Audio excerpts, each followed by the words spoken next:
هناك 9 الصبح بداية الحضور بتاعي، واخلص من هناك الساعة 9 بالليل. 12 ساعة طالب في سنة أولى ثانوي بيتدرب في مصنع وكنت بركب القطر الساعة 6 الصبح، 6 و5 لو ما لحقتوش مش هلاقيه، اللي هو كان في المرج في محطة 23 يوليو.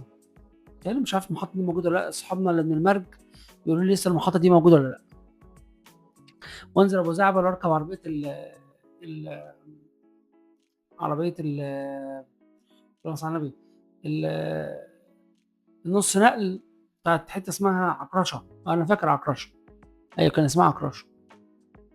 وانزل من الساعة أبقى هناك 9 الصبح بداية الحضور بتاعي، واخلص من هناك الساعة 9 بالليل. 12 ساعة طالب في سنة أولى ثانوي بيتدرب في مصنع، وأنا كنت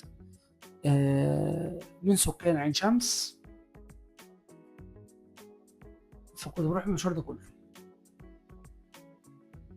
يوميا. بقى طالب، انت كان بالنسبة لك كانت بابا يوصلك بالعربية لغاية المدرسة، فانت مرة واحدة بقيت مواصلات. ايه يا جماعة اللي حصل؟ مواصلات.